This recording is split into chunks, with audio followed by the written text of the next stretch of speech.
धन्यवाद भएको होस् आजको यो सुन्दर समय र दिनको लागि। हामी उहाँको भवनमा होसियारी साथ आइसकेका छौँ, कारण उहाँको उपस्थितिमा जहिले पनि हामी आशिषित भएर आनन्दित भएर हामी यहाँबाट जान्छौँ। हालेलुया, प्रभुलाई महिमा होस्। मैले महसुस गर्दै गरेको अघिबाटै परमेश्वरको उपस्थिति हाम्रो बिचमा छ। जब हामीले सेवा कार्यको सुरुवात गऱ्यौँ, सञ्चालक छोरीले सञ्चालन गर्नुभयो, प्रार्थनाद्वारा हाम्रो बिचमा परमेश्वरको उपस्थिति भइसकेको छ। अनि उहाँको उपस्थितिमा जब हामी डोरिन्छौँ भनेदेखिलाई हाम्रो यो संसार नै अर्को हुन्छ। अनि यो संसार चाहिँ यहाँको संसार मात्रै होइन, तर हामी पृथ्वीमा बसेर स्वर्गीयको अर्को एउटा संसारलाई अनुभव गरिरहेको हुन्छौँ। हालेलुया, जोडसँग हालेलुया। अस्तिको वचन याद गरिराख्नुहोस्, हालेलुया। प्रभुलाई महिमा होस्। हामी परमेश्वरको वचनमा आइसकेका छौँ। सबैलाई मध्यनजर गर्दै हामी प्रभुको वचनमा जान्छौँ। आज चाहिँ म छोटो प्रार्थना गर्दैछु। त स्वर्गीय बुबा, हामी तपाईँको वचन लिएर आइसकेका छौँ। तपाईँको वचनले हामीलाई जीवन दिन्छ। तपाईँ परमेश्वरबाट दिनुभएको जीवनलाई तपाईँकै वचन अनुसार हामीले सही तरिकाले जिउन सिकाउनुहोस् भन्ने बिन्ती गर्छौँ। सुनाउने सुन्ने दुवैतर्फ मध्यस्थ भइकन तपाईँ रहिदिनुहोस्। स्वर्गीयको प्रकाश अनि प्रेरणालाई भरिदिनुहोस्। पिता, जुन वचन आज हाम्रो बिचमा प्रस्तुत तपाईँ आफै गर्दै हुनुहुन्छ, तपाईँ परमेश्वर हाम्रो जीवनसँग मेल गराउनुहोस् भन्ने बिन्ती गर्छौँ। धन्यवाद। हामी वचन सुनेर त्यतिकै फर्किँदैनौँ, हाम्रो जीवनलाई परिवर्तन गरेर हाम्रो जीवनलाई तपाईँ जस्तै बनाएर हामी यहाँबाट जान्छौँ। समय आउँदैभरि हामीलाई सञ्चालन नियन्त्रण गर्नुहोस्। प्रभु येशूको नाममा आमेन। सबैभन्दा वचन के दिन्छ? वचन के दिन्छ? जीवन दिने परमेश्वरको वचनमा मण्डली परिवारलाई स्वागत र हामीलाई विभिन्न माध्यमद्वारा हेर्नुहुने प्रभुको लोकहरूलाई पनि स्वागत गर्न चाहन्छु। गएको साता भ्यालेन्टाइनको विक थियो, सन्डेको दिन। सायद हामीले त मनाएन होला कि मनायौँ जस्तो पनि लाग्छ। हाम्रो जवान भाइ बहिनीले मनाउनु भयो कि या भएन, मलाई त लाग्छ हाम्रो भाइ बहिनीले पनि मनाउनु पक्कै पनि भएन। किनभने मलाई त्यो विश्वास छ हाम्रो भाइ बहिनीहरूले त्यो भ्यालेन्टाइन भन्दा पनि अर्कै भ्यालेन्टाइन मनाउन सुरु गरिसकेको छ। हालेलुया, हालेलुया।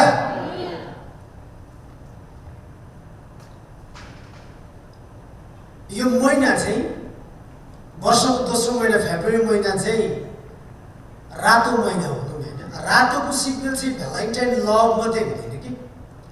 मैले मेरो आफ्नो अनुभवमा मैले यसो चित्र कोर्दै जाँदाखेरि रेड भन्ने बित्तिकै चाहिँ एउटा लभको मात्रै रिप्रेजेन्ट गर्छ जस्तो मलाई लागेन। यसको अर्को अर्थ लाउँदाखेरि रेड चाहिँ खतरा पनि हो है। रेड चाहिँ खतरा पनि हो, डेन्जर हो भन्ने कुरोलाई हामीले याद पनि गर्नुपर्ने हुन्छ।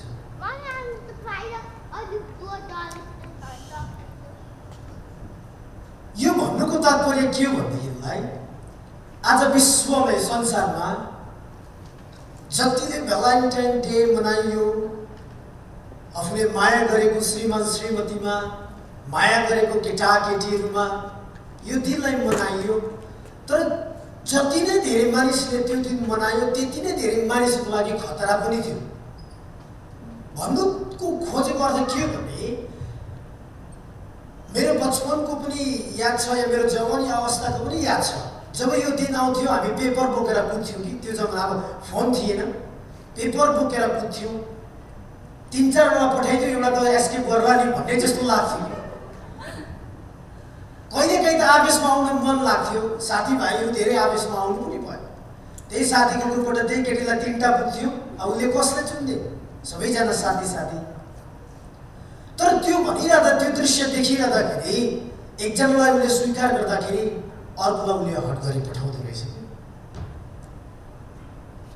अनि यो सिजन चाहिँ, यो समय चाहिँ एउटा माया गर्ने, कसैको मायालाई स्वीकार गर्ने, कसैको मायाको महत्त्व मात्रै बुझ्ने नभएर कसैको मायालाई टुक्र्याउने पनि समय हो जस्तो मलाई लाग्छ। धेरैजना मानिसहरू याद गर्नु होला, विशेष गरी युथ अहिलेको विशेष टिनेज हाम्रो जवान भाइ बहिनीहरू यो अवस्थामा एक्लोपन हुन्छ, उनीहरूको हार्ट ब्रेकिङ हुन्छ। कतिजना त सम्हाल्न नसकेर कता कता जानेको निर्णय गर्छ, के पो गर्ने निर्णय गरिरहेको अवस्था हुन्छ। तर मलाई लाग्दाखेरि के लाग्छ भने यो संसारको जुन प्रेमले चाहिँ मानिसलाई टुक्र्याउने काम गर्छ, मानिसलाई टढ्याउने काम गर्छ, तर क्रुसको प्रेमलाई हेर्ने भने चाहिँ मानिसलाई नजिक ल्याउने काम गर्छ। हालेलुया, हालेलुया। आज मानिसहरू यो समयमा अहिलेको यो महिनामा यो अवस्थामा छ। अनि यही हिसाबले गर्दा आज मुभिङ फरवर्ड होइन है, आज चाहिँ म ब्रेकडाउन गर्दैछु मेसेजको सिरिजलाई। मुभिङ फरवर्ड हामी केही साता पछाडि हेर्नेछौँ, तर आज भनेदेखिलाई यो फेब्रुअरी महिना जानु अगाडि मैले एउटा रिलेसनसिपको बारेमा वचन बोल्नुपर्छ भन्ने मलाई मनमा लाग्यो। मलाई अगुवाई भयो भनौँ आत्मिकी भाषामा। प्रत्येक साल मैले सम्बन्धको बारेमा प्रत्येक फेब्रुअरी महिनामा प्रचार गर्दै आइरहेको छु। अनि यो वर्ष चाहिँ म आज मात्रै प्रचार गर्न चाहन्छु, म अर्को साथ अरू विषयमा, तर आज चाहिँ म त्यो सम्बन्धको बारेमा म प्रचार गर्न गइरहेको छु। अनि आजको विशेष वचनको शीर्षकले भन्छ God save my relationship। तथा जेनेसिस च्याप्टर 12 लेखिएको छ। हामी त्यो च्याप्टरमा केही समय पछाडि जान्छौँ, तर त्यो च्याप्टरमा जानुभन्दा अगाडि हामी अरू धेरै परमेश्वरको वचनद्वारा हामी केही कुराहरू यहाँबाट सिक्नेछौँ। God save my relationship. मैले यहाँ म्यारिज भनेर राखेको छुइनँ, याद गर्नु होला जवान भाइ बहिनीहरूले, दाजुभाइ दिदीबहिनीहरूले। मैले यहाँ म्यारिज भनेर राखेको छुइनँ। यो चाहिँ मैले म्यारिज हुने वैवाहिक जीवनमा बाँधिएका दम्पतिको लागि पनि, एउटा कोही सम्बन्धमा हुनुहुन्छ भने उहाँहरूको लागि पनि, यदि सम्बन्धमा हुनुहुन्न, यदि भविष्यमा त विवाह गर्नै पर्छ भन्ने खालको विचार हुनुभएको लागि पनि, यदि तपाईँ सिङ्गल हुनुहुन्छ, कोही मिङ्गल हुनुहुन्छ, सबैको लागि हो। God save my relationship. हामी त्यो सम्बन्धमा जान अघि, हामी कोही केटा केटीसँग सम्बन्धमा जान अघि, किनकि हाम्रो वैवाहिक सम्बन्धमा हामी बाँधिसकेको छौँ भनेदेखिलाई पनि, हामी परिवारको सम्बन्धको कुरा पनि, मण्डलीको विश्वासी र मण्डलीको अगुवाहरूको बिचको सम्बन्ध पनि, एउटा छिमेकीको अर्को छिमेकीको सम्बन्धमा पनि, आफ्नो नातेदारको सम्बन्धमा पनि धेरै पटक टुटफुटहरू आइरहेको हुन्छ, धेरै पटक गोलमेलहरू आइरहेको हुन्छ, धेरै पटक उहाँहरूको बिचमा अन्योलता आइरहेको हुन्छ। आज मानिसले चाहेर पनि, मानिसले आफ्नो कोसिसले, मानिसले बेग गरेर भिख मागेर पनि आफ्नो सम्बन्धहरूलाई, जो सम्बन्ध आज उनीहरूले बचाउन खोजेको छ त्यो सम्बन्धलाई उनीहरूले बचाउन सेभ गर्न सकिरहेको छैन। तर कसरी चाहिँ सेभ हुन्छ, त्यो सेभ गर्ने व्यक्ति के हो, त्यो सेभ गर्न चाहिँ कसको त्यो क्षमता छ भन्ने कुरो यदि हामी बुझ्न चाहन्छौँ भने आजको वचनद्वारा परमेश्वर तपाईँसँग बोल्दै हुनुहुन्छ। हालेलुया। आज संसारमा मानिसमा यो कुरोको इच्छा छ, मानिसले यो कुरोको चाहना छ कि मेरो सम्बन्ध बाँचोस्, मेरो सम्बन्ध राम्रो होस् भन्ने हो। आफूले चाहेको, आफूले मन पराएको, आफ्नो नजिक भएको मानिस टाढो भएको कसैलाई पनि चाहना हुँदैन। परिवारको सम्बन्धमा पनि आफ्नो परिवार कोहीदेखि कोही टाढेको हामी चाहँदैनौँ। मण्डलीको सवालमा पनि मण्डलीको कोही विश्वासी जनहरू यहाँबाट टाढा गएको मण्डलीको अगुवाको चाहना हुँदैन। छिमेकीले घर बेचेर अर्कैतिर एउटा कुनै कारणद्वारा सरेको हामी त्यो चाहँदैनौँ। कारण किन? हामीहरू उनीहरूसँग यानि कि तिनीहरूसँग हाम्रो घनिष्ठता त छ। त्यो घनिष्ठताले, त्यो एउटा प्रेमले, एउटा इन्टिमेसीले चाहिँ के गर्छ भन्दाखेरि हामीले त्यो सम्बन्धलाई कसरी बचाइराख्न पायो हुन्थ्यो भन्ने खालको हाम्रो चाहना हुन्छ। आज विश्वमा, संसारमा मानिसहरू यसको भोको भएको छ, यसको प्यासी भएको छ कि कसले चाहिँ बचाउन सक्छ हाम्रो सम्बन्धलाई। तर आज हामी हेर्छौँ कि only the God save our relationship। हालेलुया। परमेश्वरले मात्रै हाम्रो सम्बन्धलाई चाहिँ बचाउन सक्नुहुन्छ। तर आज यो सम्बन्धलाई बचाउने परमेश्वरमा चाहिँ पहिला जान अगाडि म तपाईँको बिचमा चारवटा रिलेसनसिपको स्टेजहरू बताउँछु, जसलाई नेपालीमा सम्बन्धको चारवटा चरणको बारेमा तपाईँको बिचमा सेयर गर्न चाहन्छु। चारवटा चरण। हाम्रो भाइ बहिनीहरूले बुझ्नुहुन्छ, अङ्ग्रेजीले दाजुभाइहरूले बुझ्नुहुन्छ। 4 स्टेज अफ रिलेसनसिप। नेपालीमा 4 प्रकारको चरणहरू छ, स्तरहरू छ। हामी वैवाहिक सम्बन्धमा बाँधेका, वैवाहिक सम्बन्धमा बाँधिन लागेका, भोलिको दिनमा बाँधिने हाम्रो जवान भाइ बहिनीहरू, हाम्रो छोराछोरीको लागि पनि आजको यो वचन चाहिँ अति नै धेरै महत्त्वपूर्ण छ। हामीले यो 4वटा चरणमा चाहिँ यो 4वटा स्टेजमा भएर जानै पर्छ। तर यो 4वटाको स्टेजमा जाँदाखेरि हामीले वास्तवमा के कुरालाई ध्यान दिनुपर्छ भन्ने कुरालाई आज हामीले बुझ्न जरुरी छ। अनि तपाईँ अन्तिममा गएर के लाग्छ भने यो वचन सुन्दै जाँदाखेरि तपाईँको सम्बन्ध यदि वैवाहिकमा कोही हुनुहुन्छ भने तपाईँ कुन स्टेजमा हुनुहुन्छ भन्ने कुरालाई तपाईँ थाहा गर्नुहुन्छ। अनि अर्को कुरो, वैवाहिक जीवनमा नबाँधिनु भएका जवान दाजुभाइ दिदीबहिनीको लागि भोलिको दिनमा यो स्टेजहरू आउने रहेछ, यो चरणहरू आउने रहेछ। मैले यो चरणमा के गर्नुपर्ने रहेछ भन्ने कुरा परमेश्वरले आज तपाईँलाई आजको वचनद्वारा सिकाउनुहुन्छ। हालेलुया, हालेलुया। पहिलो स्टेजले भन्छ द स्टेज अफ एट्र्याक्सन, श्रेष्ठ गीत, सङ्ग्स अफ सङ्ग्स। सोलोमनले लेखेको एउटा श्रेष्ठ गीतमा यो कुरोलाई, आजको 4वटा स्टेजलाई, 4वटा चरणलाई सोलोमनले आफ्नो श्रेष्ठ गीतमा यो कुरोलाई समावेश गरेको छ।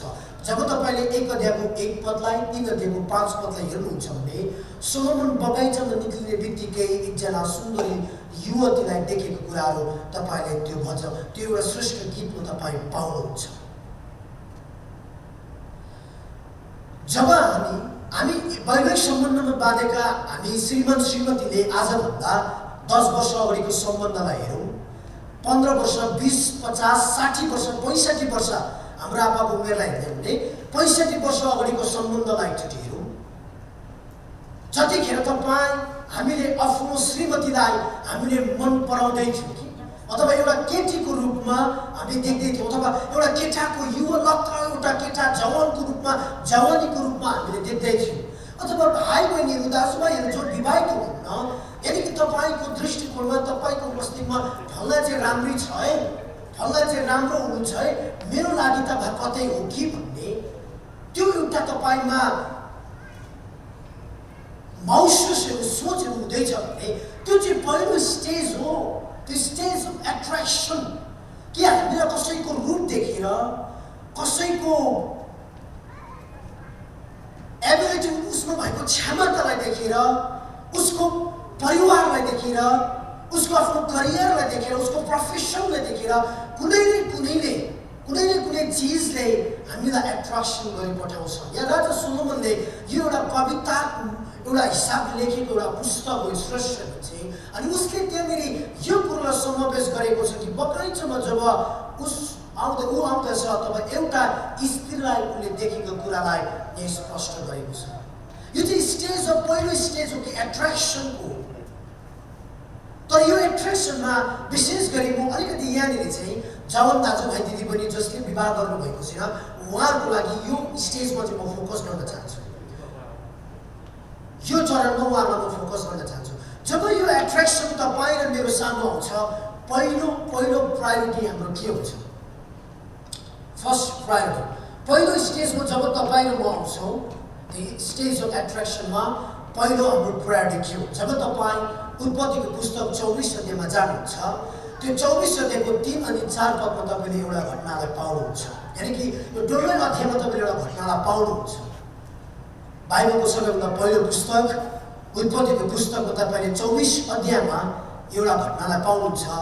जब अब्राम वृद्ध हुँदै गए, अब मेरो छोरा इसाकको विवाह गर्नुपर्छ भन्ने उसलाई लाग्यो, तब उसको आफ्नो नोकरलाई चाहिँ यहाँनिर मेरो छोराको लागि कन्या एउटा केटी, एउटा जवान केटी चाहिँ खोजेर ल्याइदियो भनेर चाहिँ नोकरलाई भन्छ। अनि त्यो भन्दाखेरि यहाँनिर उसले टप प्रायोरिटीमा के राख्छ भने पहिलो प्राथमिकतामा उसले के भन्छ भने म तँलाई स्वर्ग र पृथ्वीका परमप्रभु परमेश्वरको यो शपथ खान्छु कि, अब सुन्नुहोस्, पहिलोपटक परमेश्वरलाई राखेर यहाँ कुरा गर्दै हुनुहुन्छ। पहिलोपटक परमेश्वरको शपथ खाएर, परमेश्वरलाई फर्स्ट प्लेसमा राखेर, परमेश्वरको उपस्थितिलाई ध्यानमा राखेर, उहाँको आज्ञालाई मानेर, परमेश्वरको इच्छालाई खोजेर, परमेश्वरको योजनालाई खोजेर भन्दैछ कि म तँलाई, नकुरलाई भन्दैछ अब्रामले, स्वर्ग र पृथ्वीका परमप्रभु परमेश्वरको यो शपथ लाउँछु कि तैँले मेरो छोरालाई अहिले म बसेको ठाउँमा कनानी कनानीका छोरीहरूमध्ये कसैलाई विवाह गर्न नल्याउनु, कनान देशको बसाइमा कनानी स्त्रीहरू होइन, तर मेरै आफ्नो कुटुम्ब, तपाईले त्यहाँ पाउनु, तर मेरो देशमा मेरै कुटुम्ब कहाँ गएर मेरो छोरा इसाकको लागि एउटा पत्नी ल्याउनु भनेर यहाँनिर अब्राहमले आफ्नो छोरालाई पहिलो प्रायोरिटीमा परमेश्वरको आफ्नो इच्छा र योजनामा उहाँको अगुवाईमा नकुरलाई यो कुरो ढाक्छ। तिमीले मेरो छोराको निम्ति एउटा कन्या खोजिदिनु, तर त्यो चाहिँ यो देशको नहोस्, किनभने यो देशको चाहिँ मानिस मेरो मानिस होइन, यो देशको मानिससँग मेरो भाषा मिल्दैन, मेरो भेष मिल्दैन, हाम्रो कुनै पनि जातित्व मिल्दैन, हाम्रो विचार मिल्दैन, हाम्रो रहनसहन मिल्दैन, हाम्रो विश्वास मिल्दैन।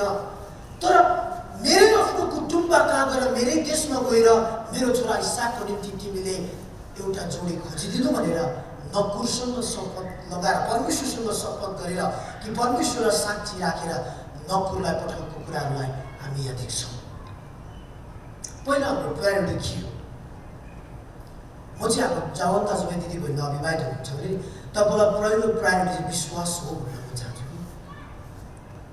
पहिलो प्रायोरिटी चाहिँ विश्वास। कतिपटक हाम्रो पहिलो प्रायोरिटी चाहिँ के हुन्छ भनेदेखिलाई फिजिकल स्ट्रक्चरको शारीरिक बनावट कति सुन्दरता त छ, कतिको ह्यान्डसम, कतिको ब्युटी छ, मेरो हाइटसँग मिल्छ कि मिल्दैन, मेरो डायटसँग मिल्छ। दोस्रो कुरा हाम्रो प्रोफेसनमा हामी जान्छौँ, मेरो प्रोफेसनसँग उसको प्रोफेसन मिल्छ के त? म त डक्टर हो, ऊ त कम्पनीमा लेबर गर्छ,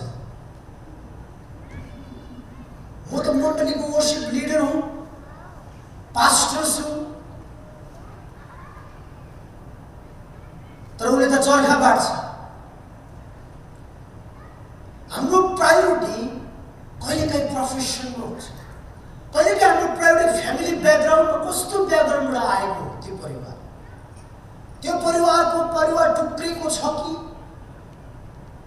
त्यो परिवार कस्तो अवस्थाबाट गुजेर आएको त्यो केटा हो त्यो केटी हो भनेर हाम्रो प्रायोरिटी हामीले फ्यामिली ब्याकग्राउन्डमा पनि राख्छौँ, जातित्वको हिसाबमा राख्छौँ, कस्तो जातको हो, के थरीको हो। तर जब दाजुभाइ दिदीबहिनीलाई पहिलो स्टेजमा जब हामी एट्र्याक्सनमा कसैलाई हामी मन पराउन सुरु गर्छौँ, कसैले हामीलाई मन पराउन पनि सुरु गर्नुहुन्छ, हाम्रो पहिलो प्रायोरिटी चाहिँ विश्वास हुनुपर्छ। के त्यो व्यक्तिले जिउँदो परमेश्वरलाई, स्वर्गीयको परमेश्वरलाई विश्वास गर्छ त? के उसले परमेश्वरलाई प्रेम गर्छ त? उसको विश्वास कस्तो छ? जब तपाईँ र मैले परमेश्वरलाई साक्षी राखेर, परमेश्वरलाई पहिलो स्थान राखेर, परमेश्वरको कुराको पहिलो प्रायोरिटी हामी खोज्छौँ नि कुनै व्यक्तिको जीवनमा, त्यो बाहिर जीवन नि चाहे तपाईँको प्रोफेसन नमिलोस्, तपाईँको ड्रिम नमिलोस्, तपाईँको हाइट नमिलोस्, तपाईँको फ्यामिली ब्याकग्राउन्ड नमिलोस्, केही नमिलोस्, तर वास्तवमा त्यो वैवाहिक जीवन चाहिँ असल मात्रै होइन, परमेश्वर त्यो वैवाहिक जीवनलाई सफल पनि गराउनुहुन्छ। हालेलुया, हालेलुया। तब तपाईँले बोआजलाई हेर्नुहोस्, तपाईँले नोमीको कथा त अस्ति पनि सुन्नु भने, नोमी अथवा रुथको कथा, हामी रुथको पुस्तक होइन, नोमीको बुहारी रुथ छोरा मर्यो, विवाह गरेको केही समय पछाडि छोरा मर्यो, अब बुहारी एक्लो भयो। नोमीले भनेको थियो नि त, मसँग अब छोरा जन्माउने क्षमता पनि छैन, मैले कहाँबाट तिमीलाई केटा खोजेर ल्याइदिनु, तिमी जाऊ, हेर तिम्रो न भाषा मिल्छ, न जाति मिल्छ, न के मिल्छ, न देशले मिल्छ, केही मिल्दैन, न हाम्रो परमेश्वर नै मिल्छ भन्दाखेरि रुथले छोड्न मानेन। अन्तिममा गएर परमेश्वरले यस्तो अचम्म तरिकाले काम गर्नुभयो। बोआज एउटा धनी व्यक्ति जो परमेश्वरमा आस्था र विश्वास राख्थे, जो एउटा बुढो उमेरले धेरै बुढो बोआज, करिबन पनि बोआजको उमेर 50-60 भन्दा धेरै माथिको, तर रुथ भन्ने कन्या केटी हो कि। तर परमेश्वरले अन्तिममा गएर बोआजलाई भन्यो, जो तेरो बालीमा शिला बाला गर्न आउँछन् नि एउटा स्त्री छ नि त्यो स्त्रीसँग तैँले विवाह गर्नुपर्छ। उसले भनेर त्यो त अर्काकै बुढी हो, फल्लाको छोराले लगेर विवाह गरेको थियो, अब म कसरी बिहा गर्नु त्यो केटीलाई, मलाई त कन्या चाहिन्छ र बुवाजले भनेन। अथवा उमेरको दर्जामा पनि धेरै अन्तर, करिब 30-40 वर्षको अन्तर। रुथले पनि भनेन कि म यस्तो बुढोसँग कसरी बिहा गर्नु। कहिलेकाहीँ हामीलाई प्रायोरिटी उमेरको पनि राख्नु मनपर्छ। कति वर्षको हो? 30। म त 20 मात्रै छु, कहाँ मिल्यो? उमेरै मिल्दैन। उमेरमा चाहिँ विचार कहाँ मिल्छ? मलाई के गर्ने जाँगर छ तपाईँलाई चाहिँ नसु र नसु, तपाईँको उमेरले नै नसु गर्छ। अनि आज हाम्रो वैवाहिक जीवन कतिजना हाम्रो सम्बन्ध, हामी अलरेडी नानीहरू, छोराछोरीहरू, नातानातिनी भइसकेको छौँ। अनि अहिले हामीलाई यो उमेरमा आउँदा पनि प्रश्न लाग्छ क्या, मेरो श्रीमान मभन्दा यति वर्ष कान्छो, त्यही भएर आफ्नो विचारै मिल्दैन।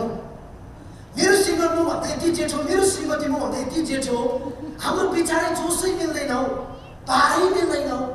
कहिलेकाहीँ यो हामीलाई भन्ने लाग्छ। तर यतिखेर म तपाईँलाई भन्छु, अघिबाटै भनिरहेको छु, हाम्रो प्रायोरिटी चाहिँ हामीले विश्वास राखौँ, हाम्रो प्रायोरिटी चाहिँ हामीले परमेश्वर राखौँ।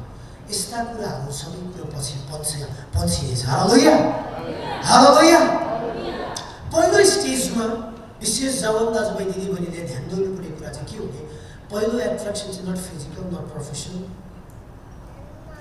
भौतिकी कुरोको कुनै पनि एट्र्याक्सन होइन, तर हामीले आत्मिक कुराहरूको, विश्वास जस्तो कुराहरूको, परमेश्वरसँग के कुरोले महत्त्व दिन्छ त्यो कुरोको हामीले पहिलो प्राथमिकता दिएर हाम्रो आफ्नो पहिलो प्रायोरिटी। यहाँ तपाईँले जब न्यायवर्तक पुस्तक 14 अध्यायको 2 र 3 पदमा यो कुरा पाउनुहुन्छ। सिमसोन परिस्थितिहरूको बिचमा इजरायली दबिरहेको अवस्थामा, जहिले पिटाइ खानुपर्ने, आक्रमण गरेर इजरायललाई जहिले दुःख दिने, मार्ने, सताउने, त्यहाँको फौजीहरू जहिले पनि हार्नुपर्ने अवस्थामा धेरै वर्षौँसम्म इजरायलले दुःख र कष्ट भोगिरहेको अवस्था थियो। परमेश्वरले सिमसोनलाई एउटा शक्तिशाली छोराको रूपमा त्यो देशलाई दिनुभयो, त्यो जातिलाई इजरायललाई दिनुभयो। अनि यहाँनिर सिमसोन हुर्किँदै बढ्दै जान्छ, उसको परमेश्वरको शक्ति उसमा हुन्छ। तर एक दिन ऊ जवान भइसके पछाडि उसले जब तिनी फर्केर आए तब तिनले आफ्नो आमा र बुवालाई भने, मैले तिमीमा एउटा परिस्थिति स्त्री देखेको छु र मलाई तिमीसँग विवाह गरिदिनुहोस्। तिनका आमा बुवाले तिनलाई भने, के हाम्रो आफ्नै कुटुम्ब अथवा हाम्रै आफ्नो जातिमा कोही स्त्री छैनन् र खतरा नभएको परिस्थिति स्त्रीलाई तैँले किन विवाह गर्नुपर्छ? यहाँ तपाईँ के देख्नुहुन्छ भने, जब परिस्थितिको बिचमा सिमसोन जान्छ, उसले एउटा स्त्री देख्छ, उसलाई मन परिहाल्छ। उसले आएर बाबा मलाई भन्छ, मलाई त्यो स्त्रीसँग बिहा गरिदिनुहोस्। कहिलेकाहीँ हामीलाई के लाग्छ भने, यो उमेरमा हामीलाई आवेशमा आइहाल्न मनपर्छ।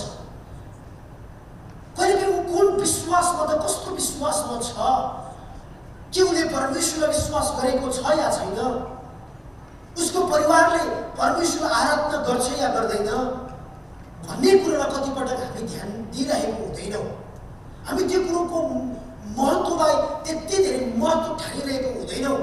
अनि यहाँनिर त्यही अवस्था सिमसोनको छ, जुन परिस्थितिले दिनरात इजरायललाई दुःख दिइरहेको छ।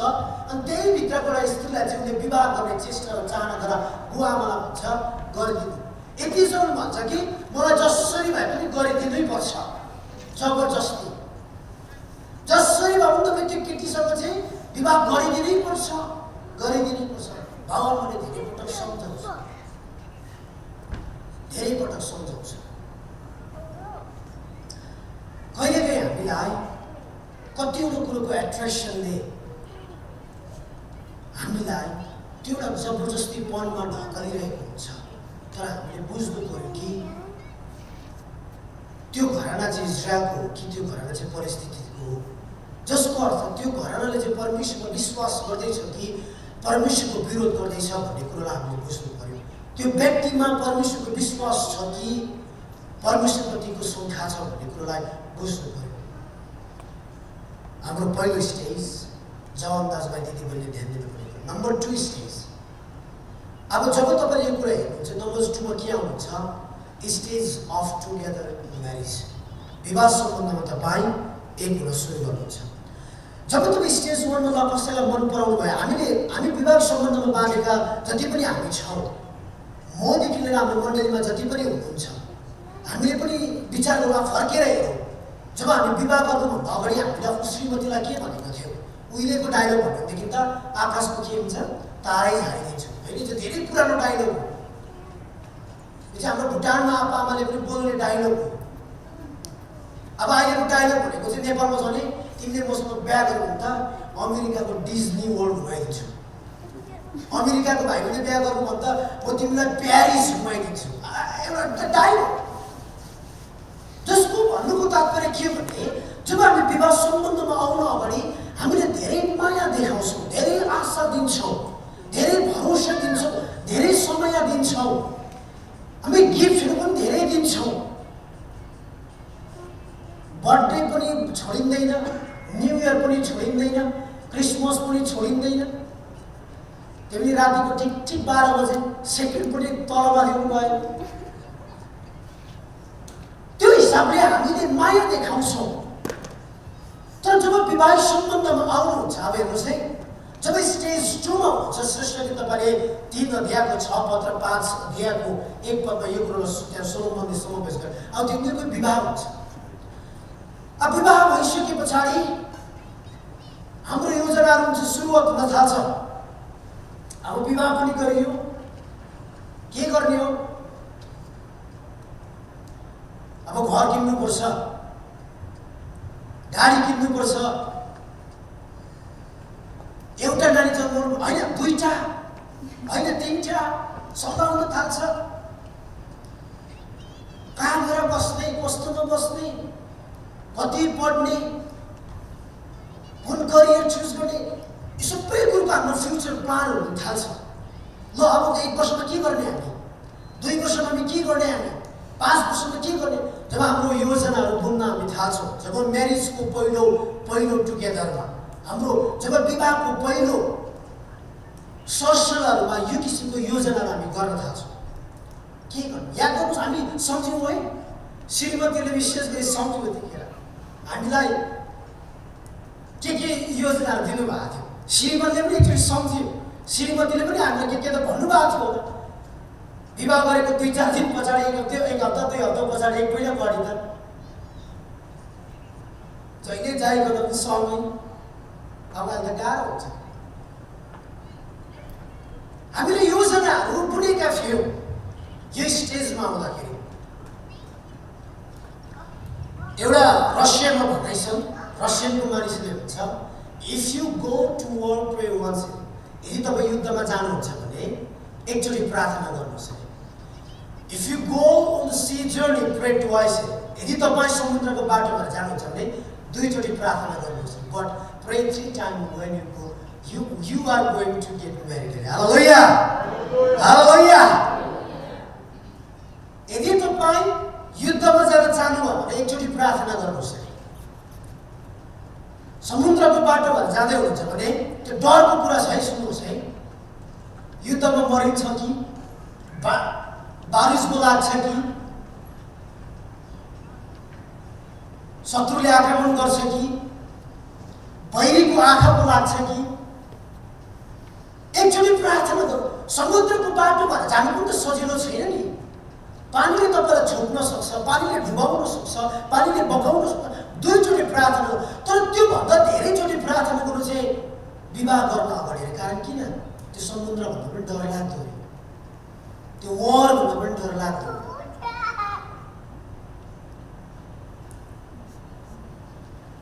First world war, second world war 1990 मा भयो, 20 मा छैन। तर हाम्रो बुढाबुढीको वर्ल्ड वार त 1, 2, 3, 4, 5 वर्ल्ड वार नै हो। That's what.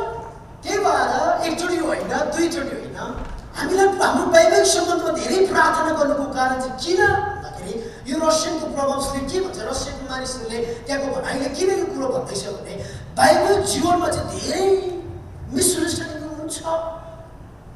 त्यही भएर प्रार्थना गऱ्यौँ भने चाहिँ त्यो जति पनि मिसअन्डरस्ट्यान्डिङ छ, हामी आपसमा झैझगडा गर्छौँ, त्यो कुरोको सामना चाहिँ हाम्रो प्रार्थनाले गर्छ भन्ने कुरालाई यहाँ दर्शाएको छ। हालेलुया, हालेलुया। दोस्रो कुरो चाहिँ के बुझ्न हामीले स्टेज अफ म्यारेजमा हाम्रो प्रमिसलाई हामीले याद गर्नुपर्ने हुन्छ। जुन प्रमिस चाहिँ हामीले वैवाहिक सम्बन्धमा बाँधेको थियौँ नि, अब हामी चाहिँ दुई होइन एक भएको छौँ भनेर हामीले करार गऱ्यौँ, हामीले औँठी लगायौँ होइन, हामीले घुम्टो उगार्यौँ, हामीले युनिटी क्यान्डललाई बाँड्यौँ, लर्ड सफरलाई पनि दियौँ, हामीले प्रतिज्ञा गरेको हुन्छ। तपाईँले यहाँ पाउनुहुन्छ त्यही उत्पत्तिको पुस्तक 24 अध्यायको 7 पदमा, मलाई मेरो पिताको घर र मेरो जन्मभूमिबाट यहाँ ल्याउनु हुने स्वर्ग र पृथ्वीका परमेश्वरले शपथ खाई मसँग यस्तो भनेर प्रतिज्ञा गर्नुभएको छ कि म तेरै सन्तानलाई यो देश दिनेछु, उहाँले नै आफ्ना दूततिर अघि अघि पठाउने हुनेछ र तैँले मेरो छोराको लागि यहीँबाट एउटा पत्नी ल्याउन सक। हालेलुया हालेलुया। हामी यहाँ के देख्छौँ भने परमेश्वरको प्रतिज्ञालाई देख्छौँ, जुन प्रतिज्ञा चाहिँ परमेश्वरले अब्राहमलाई गर्नुभएको थियो। अनि त्यो प्रतिज्ञा अनुसार चाहिँ तिम्रो छोराले चाहिँ हाम्रै जाति तिम्रै जातिको बिचमा यही देशमा विवाह गर्नुपर्छ भन्ने कुरालाई परमेश्वरको प्रतिज्ञा थियो। आज परमेश्वरको प्रतिज्ञा जुन वैवाहिक सम्बन्धमा छ, यो परमेश्वरको डिजाइन हो। म्यारेज चाहिँ परमेश्वरको डिजाइन हो कि परमेश्वरले हामीलाई हाम्रो लोग्ने मान्छेको छोरा मान्छेको कर्मबाट निकालेर बनाएको एउटा स्त्री हो। कतिपय तपाईँलाई मैले भन्दै पनि आएको साइन्टिफिक रिजनले पनि भन्छ कि हाम्रो देब्रेपट्टिको कर्म चाहिँ दाहिनेपट्टिको कर्मभन्दा एउटा कमी हुन्छ। त्यसले पनि प्रुफ गर्छ कि बाइबलले भनेअनुसार जब हामी मस्त निन्द्रामा परेका थियौँ, परमेश्वरले यो कर्मलाई निकाल्नु भएर परमेश्वरले स्त्रीलाई बनाउनु भएको हो भन्ने कुरोलाई त्यो कुरोबाट स्पष्ट बुझ्नुपर्ने हुन्छ कि परमेश्वरले चाहिँ हामी भित्रद्वारा बनाउनु, यो चाहिँ परमेश्वरको डिजाइन हो। म्यारेज चाहिँ विवाह चाहिँ परमेश्वरको योजनाको कुरा हो। त्यही भएर कतिपटक मानिसहरूले अहिलेको संसारमै देशमा एउटा ल बनेको छ कि डिभोर्स हुनुपर्छ, यदि उनीहरू बिचमा इच्छा योजना छैन भने उनीहरू खुसी छैनन् भन्ने कुरोलाई एउटा कानुनको रूपमा लिएको छ। अनि आज असङ्ख्य मानिसहरू छन् संसारमा कि विवाह विच्छेद गर्ने, तर यदि परमेश्वर कृष्णले के भन्छ मर्को 10 अध्यायको 9 पदमा, यसै कारण परमेश्वरले जसलाई एकसाथ जोड्नु भएको छ मानिसले त्यसलाई नछुटाओस्। आमेन भन्नु सबैजना। यो वचन चाहिँ येशू क्रिस्टले कतिखेर भन्नुभएको भने यदि चाहिँ मानिसहरूले चाहिँ येशू क्रिस्टलाई सोधेको हुन्छ विवाह विच्छेदको बारेमा तपाईँ के भन्नुहुन्छ, डिभोर्सको बारेमा, किनभने मोसाले त पहिला बाइबलमा व्यवस्था यसो भनेको थियो कि यदि तिमीहरूको बिचमा कुनै किसिमको खोड छ भनेदेखिलाई अथवा व्यभिचारको कारणले तिमीहरूले चाहिँ एक आपसमा वैवाहिक सम्बन्ध विच्छेद गर्न सक्छ भन्ने एउटा पत्र दिएको थियो, एउटा व्यवस्था दिएको थियो। त्यसैले तपाईँ के भन्नुहुन्छ भनेर येशूलाई सोद्धाखेरि येशूले त्यहाँनिर जवाब दिनुभएको छ। तपाईँले यो 10 अध्याय पढ्नु तपाईँले पाउनुहुन्छ। मोसाले वास्तवमा त्यो व्यवस्था चाहिँ मानिसको हृदयको कठोरताको कारणले गर्दा दिएको हो, तर यीशुले के जवाब दिनुहुन्छ? यीशुले चाहिँ मोसाको व्यवस्था अनुसार पत्र काटेर त्यो व्यवस्था अनुसार विच्छेदको कुराहरू होइन, तर यतिसम्म म भन्छु कुनै पनि मानिसले जोडिसकेको सम्बन्धलाई विच्छेद नगरोस् भन्छ। हालेलुया हालेलुया।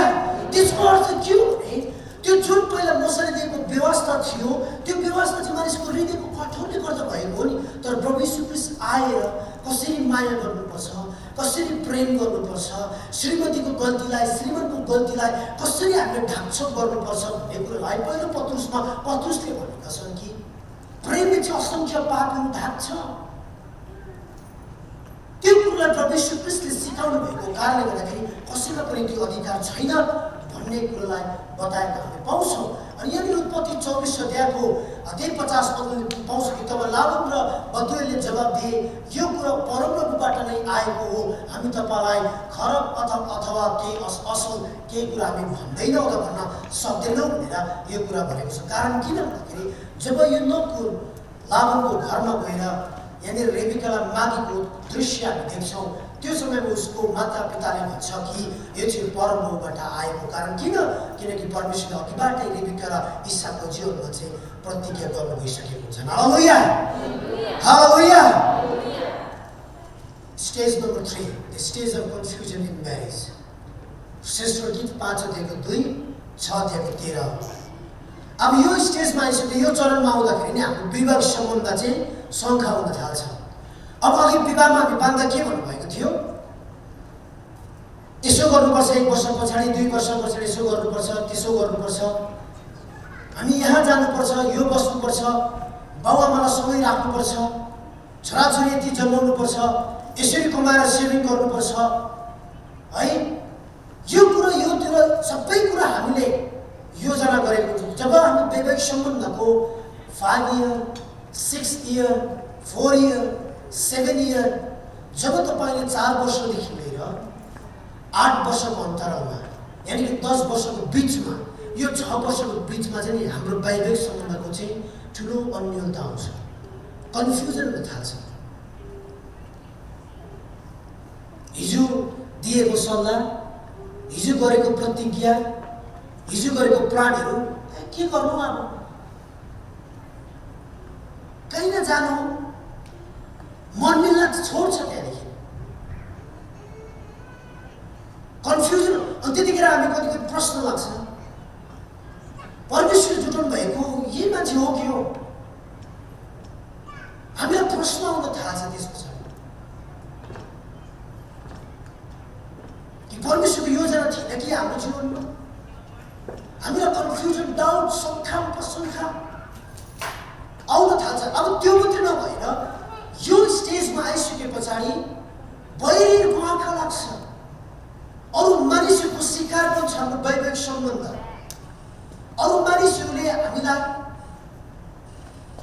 आफ्नो वैवाहिक सम्बन्धबाट छुटाउन खोज्छ। शैतानले त्यो युक्तिहरू, अन्तर्गतको शक्तिले त्यो योजनाहरू गर्न थाल्छ कि हाम्रो वैवाहिक सम्बन्ध असफलता होस् भनेर हामीलाई छुटाउन खोज्छ। राम्रो भइरहेको सम्बन्ध, परमेश्वरको दृष्टिकोणमा राम्रो भएको सम्बन्धमा अब कन्फ्युजन ल्याउन थाल्छ। हाम्रो पारा मिल्दैन, त्यसदेखि हाम्रो कुरा मिल्दैन, हाम्रो रहनसहन मिल्दैन। एउटा बुढाबुढीको याद आयो, यतिखेर चाहिँ झैझगडा बडो धेरै हुन्छ। अब यदि तपाईँ मेरो वैवाहिक जीवन पनि धेरै पटक मिसअन्डरस्ट्यान्डिङ भइरहेछ भने चाहिँ हामी यो स्टेजमा छौँ है, त्यो चाहिँ सोच्नु पर्यो। हामी चाहिँ यो स्टेजमा छौँ।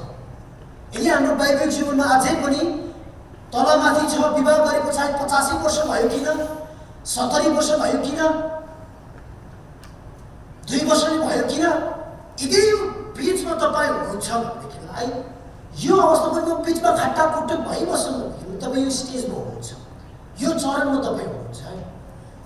एउटा दम्पतिको मलाई याद आइरहेछ, श्रीमान र श्रीमतीको झैझगडा पर्यो।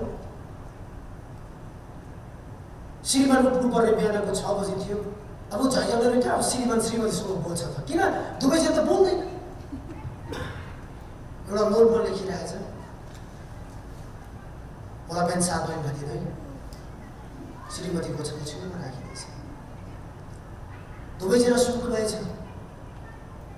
बिहान अलार्म बज्यो, अचानक उठ्यो, 8 बजिरहेको रहेछ। ओछ्यानमा मेरो श्रीमती छैन, झन्का फुटेछ, रिस उठेछ, के गरौँ, भेटे पनि म एकै नास पारौँ भन्ने सम्म भयो। किनभने 7 बजी उठाइदियो भनेर मैले चिट्ठा छोडेको, उठाउनु पर्दैन भन्ने रिस उसलाई उठ्यो, श्रीमानलाई उठ्यो। श्रीमती देखेन, तब उसले आफ्नो नजिक सिरानीको चाहिँ एउटा चिट्ठा भेटाएछ, श्रीमान 7 बजी उठ्नुहोस् भनेर।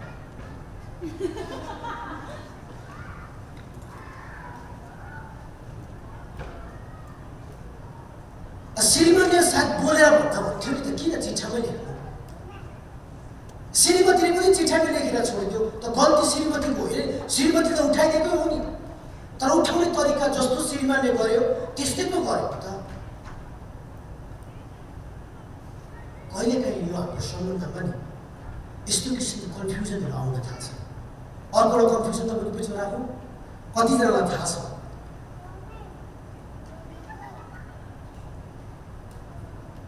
सेकेन्ड वाइफ भन्ने रेस्टुरेन्ट कतिजनालाई थाहा छ? थाहा छ तपाईँलाई? एउटा रेस्टुरेन्ट अमेरिकामा क्यानाडामा धेरै प्रशस्त छ। श्रीमतीले कल गरेर कामबाट निस्कियो के भनेछ, श्रीमती आज डिनर नबनाऊ है, धेरै खुसी साथ विचार भनेछ कि श्रीमती आज खाना नबनाऊ है, म आज खाना चाहिँ सेकेन्ड वाइफलाई ल्याउँछु भन्नु भएछ। श्रीमतीलाई त्यहाँ 30 मिनट चट्टाइ फन काटेर ढोकामा खुकुरी लिएर बसेको छ। आओस् त अब श्रीमान खाना लिएर बिचार आएछ, ढोकामा छिर्दा बस्दा यति बेलले पिर्दैछ, बेहोस बनाएर रक्तपात बनाएर हस्पिटल जोइन भएछ। उपचार गर्दै गयो, महिनौँ दिन लाग्यो। अन्तिममा त्यसको वास्तविक सत्य खुलेछ। मैले सिक्किममा भनेर त कान्छीपुरी होइन त होटेलबाट पनि ल्याउँछु। कहिले कहिले कन्फ्युजन यस्तो सानो कुरोले हाम्रो वैवाहिक जीवनमा आउँछ कि बुझ्नुभयो। कसैले तपाईँलाई मेसेज गर्यो, कल गर्यो, मन कहिले कहिले त एक्सिडेन्टली कति कुराहरू आउन सक्छ वैवाहिक जीवनमा।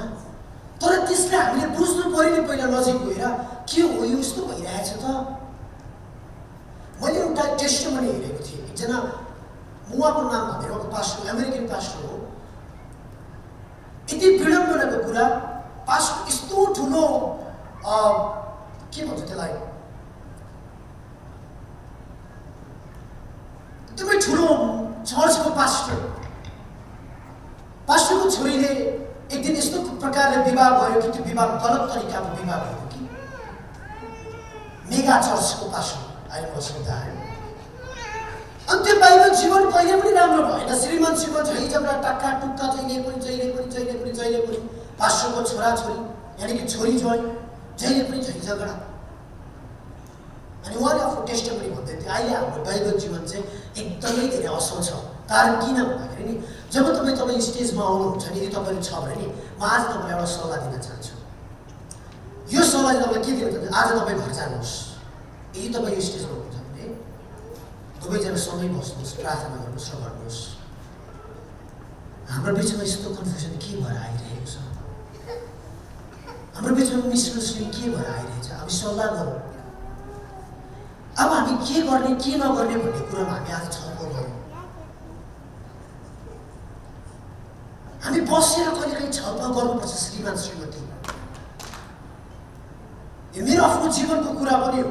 जब मैले त्यो टेस्टिमनीलाई लिएँ म पनि हामी सबै एकै हो। वैवाहिक जीवनमा यो किसिमको कन्फ्युजन आउँछ। मैले पनि यो कुरामा मैले आफ्नो जीवनमा अभ्यास गरेको छु। हामीले भन्नु पर्यो अबदेखि यसो तिम्रो हेर, तिम्रो यस्तो व्यवहार छ, तिम्रो यस्तो सोच, हामी यसो नगरौँ। जब हामी त्यो शान्त वातावरणमा छलफल गर्छौँ नि हामीलाई रिस उठ्दैन कि, हामीलाई मन दुख्दैन, हामी सम्झौतामा आउँछ। हो त नि, हुन्छ नि त, तपाईँले पनि त्यसरी यसो गर्नुहोस् है, ल त ल गरिदिन्छु नि। ल हामी त्यसपछि तपाईँको कुरा आउँदै जान्छ, तपाईँको कन्फ्युजन चाहिँ त्यहाँनिर सोल्युसनमा परिणत हुँदै जान्छ त्यसपछि। अनि यदि तपाईँ यो स्टेजमा हुन्छ भने वैवाहिक सम्बन्धमा बाँध्नुभएका जोडीहरू तपाईँ आज साझै प्रार्थना गरेर छलफल गर्नुहोस्, सल्लाह गर्नुहोस्। श्रीमान श्रीमती, छलफल गर्नुहोस्। श्रीमान श्रीमती, सल्लाह गर्नुहोस्। श्रीमान श्रीमती,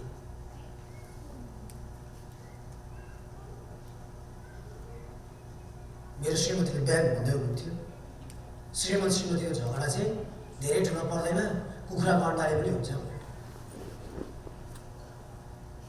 श्रीमान भुकाएर आउनुभयो, अन्डा डामेर राखिदियो। किन डामेको, मलाई उसिनेर खानु मन थियो।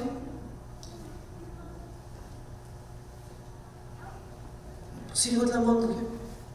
भोलि पनि काममा जानुभयो श्रीमान, फर्केर आउनुभयो। हिजो अन्डा उसिनेर खाने भन्दै हुनुहुन्थ्यो, उसिदिनु पर्यो। बिचरा उसिदियो, फेरि किन उसिनेको, फेरि मलाई हिजोको यस्तो डामेर खानु मन थियो। फेरि भोलिपल्ट पनि काममा जानुहुन्छ, एउटा उसिन्दैछ एउटा भुटिँदैछ, मम्मेट बनाइदिएछ। बिचरा दुइटै खानु मनपर्छ, एउटा त खान्छ भनेर श्रीमान आउनुभएछ। खानासँग अन्डा दुइटा राख्यो, एउटा मम्मेट गरेको, अर्को उसिन्नु भयो। त्यतिखेर पनि रिसायो भनेछ, तिमीले के गरेको, यो तिम्रो ढङ्ग छैन। उसिन्नु पर्ने चाहिँ मम्मेट गरेछौ, मम्मेट गर्नु पर्ने चाहिँ उसिन्दैछौ। कहिलेकाहीँ हामीलाई कन्फ्युजन चाहिँ नि सानो कुराबाट ल्याउँछ। हामीलाई श्रीमानले गरेको काममा जस हुँदैन, श्रीमतीले गरेको व्यवहारमा जस हुन हामीलाई छोड्छ। कति वास्ता गरिरहेको हुन्छ, कति माया गरिरहेको हुन्छ, कति ख्याल गरिरहेको हुन्छ, दिगदार लाग्छ हामीलाई, त्यो कुरा झन्झाट लाग्छ।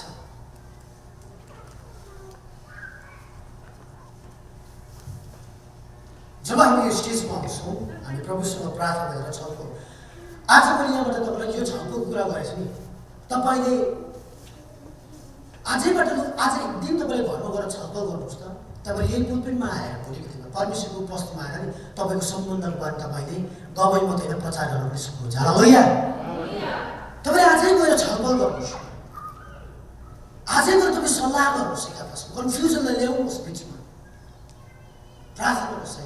तपाईले भोलिको दिनमा यहाँ आएर गवाई मात्रै होइन, तपाईले वचन बोल्न पनि तपाईले सुरु गर्नुहुनेछ। तपाईले प्रार्थना गर्न सुरु गर्नुहोस्। जब तपाईले 24 अध्यायको 12 देखि 14 पद पढ्नुहुन्छ, यहाँनिर त्यो नोकरले प्रार्थना गरेको छ कि प्रभु तपाईको मालिकले, मेरो मालिकले जसरी मलाई प्रतिज्ञा गरेर पठाउनु भएको छ, त्यो स्थिति उसले परमेश्वरसँग प्रार्थना गरेको छ। जवान दाजुभाइ दिदीबहिनी हो, यदि तपाईँ अविवाहित हुनुहुन्छ भने नि, तपाईँको आफ्नो सोलमेट खोज्दै हुनुहुन्छ भने नि, पहिलो तपाईँको प्रायोरिटी परमेश्वरको कुरामा विश्वास, परमेश्वरलाई प्रेम गर्छ गर्दैन, आफ्नो सारा हृदयले, आफ्नो सारा प्राण, सारा समझ र शक्तिले त्यो कुरो पहिलो प्रायोरिटी दिनु भएर, दोस्रो कुरो परमेश्वरसँगको प्रतिज्ञा छ कि छैन, यानि कि तपाईँसँग भोलिको दिनमा वैवाहिक सम्बन्धमा बाँध्ने असल प्रतिज्ञा छ कि छैन, त्यस पछाडि तपाईँले प्रार्थना गर्न सुरु गर्नुपर्छ। यहाँनिर त्यो नकुरले प्रभुसँग प्रार्थना गरेको छ। अन्धा धुन्दामा रेबेका खोज्न जाँदैछ इसाकको श्रीमती, अनि उसले प्रार्थनामा यो कुराहरू भन्दैछ कि प्रभु मलाई तपाईँले यो कुराको डिरेक्सन दिनुहोस्। यदि यो कुरा गर्दै जाँदाखेरि त्यहाँ कुनै स्त्री आएमा, त्यो स्त्रीले मलाई, मेरो उठलाई मैले त्यसले पानी पिलाएमा, त्यो स्त्री चाहिँ मेरो मालिकको छोराको निम्ति एउटा कन्या हुनेछ भनेर उनले प्रभुसँग प्रार्थना गरेको थियो। नभन्दै यो नकुर जब गए त्यो अनुसारमा उनले भेटाएको छ। कतिपटक हाम्रो रिलेसनसिप सेभ नहुनु, अघि हाम्रो मेन आजको विषय, हाम्रो सम्बन्ध सुरक्षित नहुनुको कारण चाहिँ हामीले सायदै परमेश्वरसँग प्रार्थना गरेको हुँदैन पहिलो। अब यहाँनिर इसाकले रेबेकालाई चिनेको छ। यो घटना तपाईँले घरमा गएर पढ्नु, स्पेसली युथ दाजुभाइ दिदीबहिनी। इसाकले रेबेका को चिनेकै छैन, उसले नाम पनि सुनेको छैन। तर यहाँनिर के देख्छौँ भने सबै कुरो परमेश्वरको आफ्नो प्लानमा, उसले आफ्नो प्लान गर्नु। अहिले चाहिँ हाम्रो के छ भने एउटा केटीलाई मन पराउँछ, एउटा केटालाई मन पराउँछ, प्रभु मेरो लागि चाहिँ यो केटा हो, प्रभु मेरो लागि चाहिँ यो केटी हो है, हाम्रो सम्बन्ध राम्रो होस्। त्यो तपाईँको इच्छा हो, त्यो तपाईँको योजना हो, त्यो हाम्रो इच्छा हो, त्यो हाम्रो योजना हो। तर यहाँनिर इसाकले रेबेकालाई देखेकै छैन। उनले पहिलोपटक परमेश्वरसँग, यानि कि नकुरले परमेश्वरसँग आफ्नो मालिकको लागि, सानो मालिकको लागि प्रार्थना गरेर यहाँनिर कन्या खोज्दैछ। अनि म के भन्छु भने अविवाहित मेरो जवान दाजुभाइ दिदीबहिनीलाई, मेरो मित्रहरूलाई प्रार्थना गर्नुहोस्।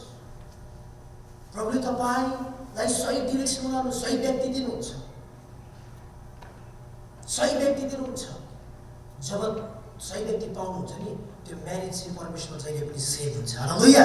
सुरक्षित हुन्छ, कसैले पनि लाँदैन, त्यो सम्बन्ध विवाहमै भए पनि टुट्दैन, डिभोर्स हुँदैन। हामीले प्रार्थनाद्वारा त्यो कुराहरू खोज्न अति नै धेरै आवश्यक छ। अर्को कुरो बी प्यासन, विशेष गरी जवान दाजुभाइ दिदीबहिनीलाई र वैवाहिक सम्बन्धमा भएको व्यक्तिहरूलाई पनि हामी धैर्यता हुनुपर्छ, पर्खन सक्नुपर्छ। हामीले पर्खिनु सक्नु पर्यो कि मेरो जीवनमा सही समय भइरहेको छ कि छैन, परमेश्वरको सही समय आइरहेको छ कि छैन। कतिपटक हामी धैर्य गर्न नजानेको कारणले गर्दाखेरि हाम्रो वैवाहिक जीवनमा धेरैपटक कन्फ्युजन, कन्फ्लिक्ट धेरैपटक हाम्रो जीवनमा आइरहेको हुन्छ। हामी धैर्यता गर्न सक्नु पर्यो। तपाईँले यो खण्डहरू हेर्दै जानुहोस्। उत्पत्ति 24 अध्यायको 11 पद, पहिलो तेस्रोको 4:3 र 8 पद, पहिलो कोरिन्थीको पुस्तक 13 अध्यायको 4 र 7 पद। प्रेमले कहिले पनि जिद्दी गर्दैन, हट्टी हुँदैन, उसले धैर्य गरेर जान्दछ। यो कुरोलाई पहिलो कोरिन्थी 13 अध्यायमा स्पष्ट गरेको छ। प्रेमको परिभाषाको बारेमा त्यहाँनिर चित्रण गरेको छ, प्रेमको परिभाषालाई त्यहाँनिर समावेश गरेको छ। प्रेम कस्तो हुन्छ भन्ने विषय, चाहे हामी विवाह नगरेको व्यक्ति हुन्छ, विवाह गरेको व्यक्ति, यदि हामी साँच्चै नै कसैलाई प्रेम गर्छौँ, माया गर्छौँ भने हामीले धैर्य गर्न पनि सक्नुपर्छ। त्यो व्यक्तिको जीवनमा परिवर्तन आउन सक्छ, त्यो व्यक्ति मेरो लागि सही व्यक्ति हुन सक्छ। हामी धैर्य चाहिँ गर्नु पर्यो, धैर्य गर्नु पर्यो। स्टेज 4 मा चाहिँ कमिटमेन्ट इन म्यारेज हुन्छ। श्रेष्ठ गीत 7 अध्यायको 1 र 8 अध्यायको 14 पद। अब यो चाहिँ अन्तिम स्टेज हो। जब अब कन्फ्युजन भयो, तपाईको सरसल्लाह भयो, तपाई बसेर छलफल गर्नुभयो, अब यतिखेर तपाईले कमिटमेन्ट गर्नुपर्ने हुन्छ। ल आजदेखि हामी परमेश्वरलाई साक्षी राखेर हामी प्रार्थना गरेर आजदेखि चाहिँ हामी यो प्रतिज्ञा गरौँ, आजदेखि हामी कहिले पनि चान्चुने कुराहरूमा झैझगडा नपर्नु। हामीले एउटाको अर्काको भावनालाई बुझ्ने प्रयास गरौँ, एउटाको अर्काको हाम्रो इच्छालाई बुझ्ने प्रयास गरौँ, एउटाले अर्कालाई धेरै वास्ता गर्ने कोसिस गरौँ, खाँचोलाई हेरौँ, उसको चाहनालाई पुरा गर्ने कोसिस गर्छौँ। हाम्रो कमिटमेन्ट हामी त्यहाँबाट सुरुवात गरौँ। जब हाम्रो कन्फ्युजनबाट हामी त्यो सोल्युसनमा आउँछौँ, बस्छौँ, हामी कमिटमेन्ट गरौँ, प्रार्थना सहित सल्लाह सहित हामी कमिटमेन्ट गरौँ। यो कमिटमेन्टले चाहिँ फेरि पनि तपाईँको वैवाहिक सम्बन्धलाई नयाँ बाटोतिर लान्छ, नयाँ दिशातिर लान्छ।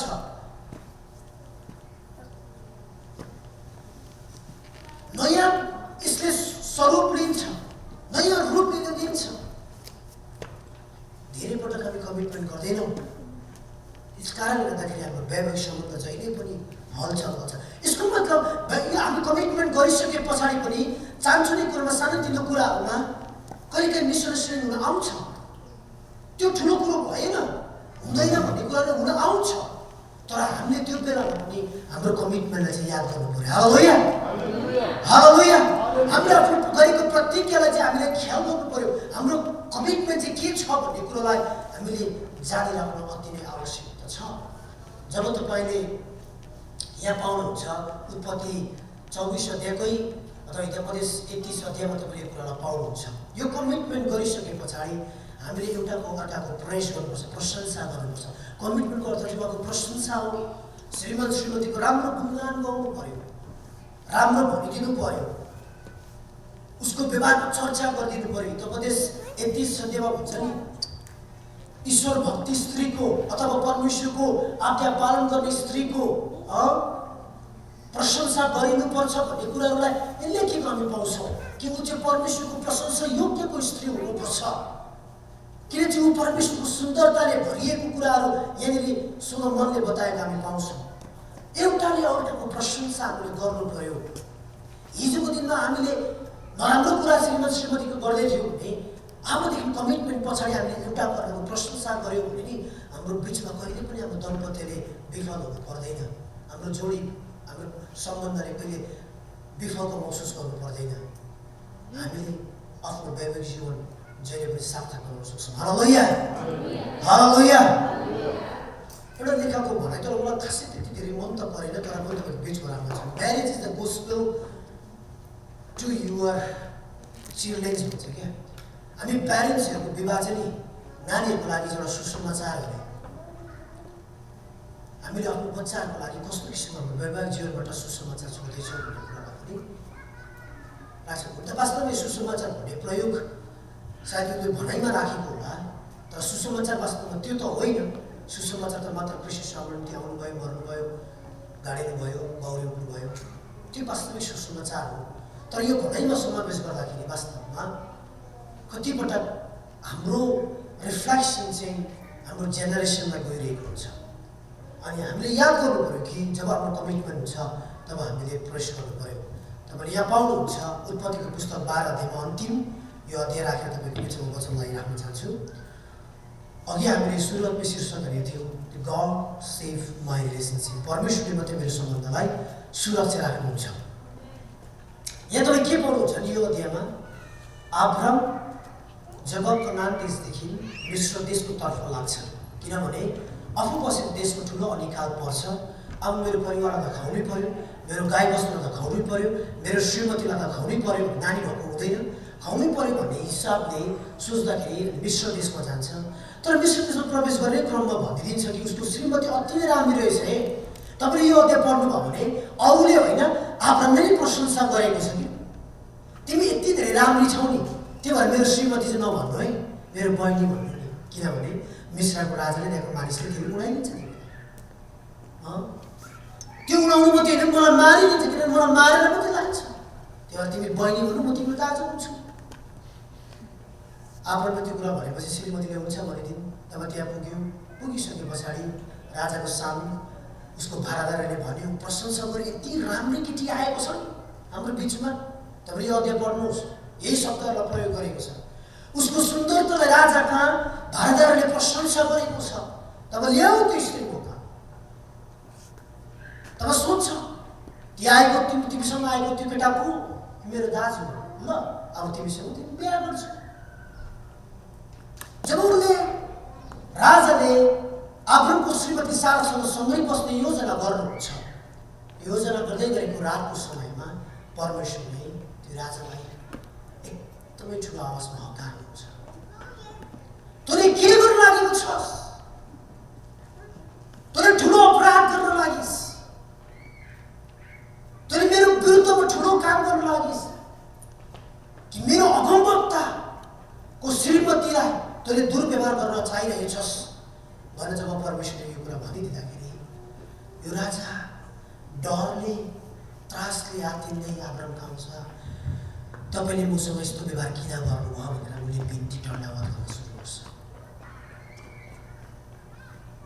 सोचेनुहोस् है, अब्रामको सोचे के छ, मेरो श्रीमती लान्छ मलाई मार्छ भन्ने थियो।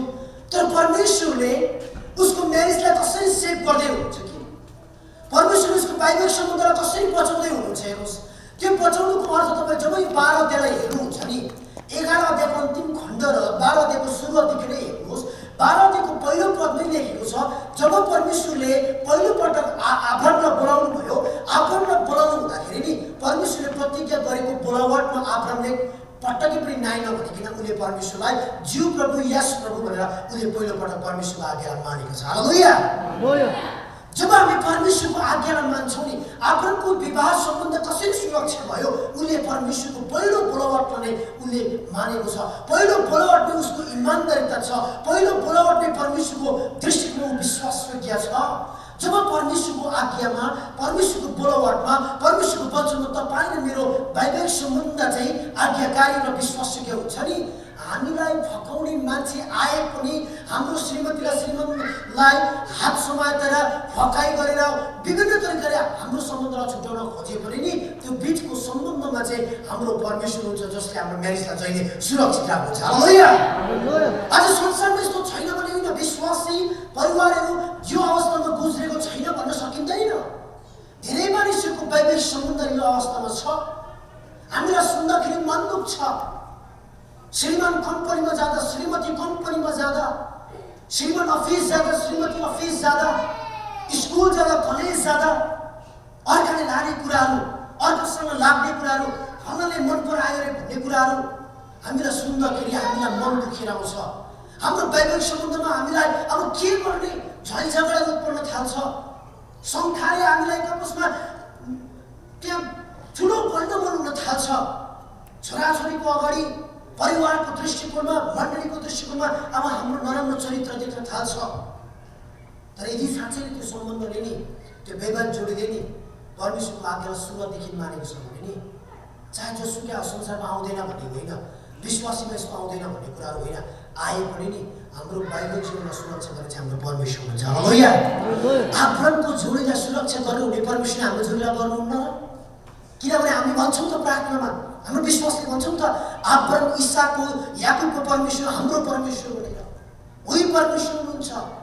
त्यही भएर हाम्रो वैवाहिक सम्बन्धमा नि जहिले पनि सुरक्षा गर्ने चाहिँ हाम्रो जीवन। आज मानिसको आफ्नो कोसिसले सकेको छैन। मानिसले बेरै लगाएको छ, कम्पाउन्डै लगाएको छ, झ्यालमा ब्ल्याक सिसै लगाएको छ, गाडीमा 3वटा सुत्ताले बाँधेको छ, सिट बेल्टले, फेसबुकको पासवर्डै सेम बनाएको छ, फेसबुक चलाउनु दिएको छैन, फोनको सर्भिस काटिदिएको छ। तरै पनि मानिसहरू यो वैवाहिक जीवनमा असफल भइरहेको छ। उनीहरूको वैवाहिक सम्बन्धमा अरू कुरोले मौका दिइरहेको छ। त्यो कारण किन? पासवर्ड चेन्जै गर्नुहोस्, फेसबुक बनाउनै नदिनुहोस्, इन्स्टाग्राम चलाउनै नदिनुहोस्, फोनै नदिनुहोस्। तर तपाईँको बिचमा परमेश्वर नै छैन भने, त्यो सम्बन्धमा परमेश्वर छैन भने जति नै गरे सुरक्षा हुँदैन। हुनु नै थियो भने आज संसारमा सबैको वैवाहिक सम्बन्ध सुरक्षित हुन्थ्यो होला नि। तर आज त्यो वैवाहिक सम्बन्धको सुरक्षित छ जसको बिचमा परमेश्वर हुन्छ। हालेलुया हालेलुया हालेलुया। तपाईले बाह्रको पढ्नुहोस्, कृपा गरेर वैवाहिक सम्बन्धमा बाँध्नु भएका कपाल जोडिने कसरी परमेश्वरको आज्ञालाई बोलावटलाई अब्राहमले मानेको छ, उसको वैवाहिक सम्बन्ध सुरक्षित भएछ। यहाँसम्म के थियो, राजाले बिन्ती गरेर क्षमा मागेर तपाईँ यहाँबाट गइहाल्नुहोस्, तपाईँको श्रीमती लिएर तपाईँको सबै सम्पत्ति लिएर गइहाल्नुहोस्। अर्को पोइन्ट के देख्छ, त्यो व्यक्तिको हृदयमा जो व्यक्ति तपाईँले मेरो वैवाहिक सम्बन्ध बिटुल्न आँटेको छ नि, फोर्न आँटेको छ नि, परमेश्वर त्यो व्यक्तिको हृदयलाई पनि कोमल गर्नुहुन्छ। कारण किन, हाम्रो वैवाहिक सम्बन्धमा चाहिँ परमेश्वरको करार छ। आमेन भन्नुहोस्। म तपाईँलाई आजैबाट के सल्लाह दिन चाहन्छु, पहिलो स्टेज यदि हामी कुनै कुराको एट्र्याक्सन छौँ भने जवान दाजुभाइ दिदीबहिनी, तपाईँहरूको 4वटा प्रायोरिटीको कुराहरूलाई अथवा 4वटाको कुराहरूलाई ध्यान दिनुहोस्। Priority, promise, passions, prayer and then price. वैवाहिक सम्बन्धमा हामी बाँधेका जोडीहरूले हामी 4वटा स्टेजमा छौँ। अहिले हामी वैवाहिक सम्बन्धमा छौँ भने, यदि हामी कन्फ्युजनमा छौँ भने हामी सल्लाह गरौँ, प्रार्थना गरौँ। No more confusion, no more discussion, no more झैझगडा अबदेखि नगर्ने, अब हामी कमिटमेन्ट गरौँ भन्नेतर्फ जानुहोस्। कमिटमेन्टलाई हामी प्रशंसा गरौँ, श्रीमतीको एक आपसले उत्साह गरौँ, राम्रो कुराहरू बढाइ चढाइ गरिदिउँ। त्यसमा परमेश्वर देखिनुहुन्छ, हाम्रो बिचमा परमेश्वर देखिनुहुन्छ। त्यो वैवाहिक सम्बन्धले परमेश्वर उच्चारमा सुरु गरौँ। त्यो वैवाहिक सम्बन्धमा कहाँबाट बाधा आउँछ, कहाँबाट बहिनीको आँखा लाग्छ, किन फेसबुक एउटै बनाउनु पऱ्यो, किन पासवर्ड मागिरहनु पऱ्यो, किन फोन चेक गरिरहनु पऱ्यो, कि पर्दैन, भन्दा पर्दैन। त्यो वैवाहिक सम्बन्ध प्रभुको सुरक्षा छ, किन चेक गर्नु पऱ्यो, पर्दैन। त्यो शङ्का आउन छोड्छ। तर त्यो शङ्का आउनको लागि चाहिँ हाम्रो वैवाहिक सम्बन्धमा चाहिँ परमेश्वर पऱ्यो, जसले हाम्रो वैवाहिक सम्बन्धलाई सफल गर्छ, सुरक्षा दिन्छ। हालेलुया। आजको वचनबाट तपाईँले केही कुरा सिक्नुहोस्। भाइ पनि हो जो बिहा गर्नु तपाईँको लागि पनि इम्पोर्टेन्ट छ यो कुरा। आज मनमा राख्नु, पास्टरजीले कहिले पनि वचन रिपिट गर्दैन, कहिले पनि वचन रिपिट गर्नुहुन्न। यही विषयलाई लिएर यही विषयको विविधको कुराहरू आउन सक्छ। तर याद गर्नुहोस्, भोलि तपाईँ पनि यो अवस्थामा पुग्दाखेरि आजको वचन तपाईँको हृदयको पार्टीमा लेख्नुहोस्। तपाईँको जीवन वैवाहिक सम्बन्ध जहिले पनि परमेश्वर मानिसको दृष्टिकोणमा सफल मात्रै होइन, असल भएर जानेछन्। हालेलुया। आउनुहोस्, परमेश्वर ठुलो ताली बजाएर धन्यवाद दिनुहोस्। परमेश्वर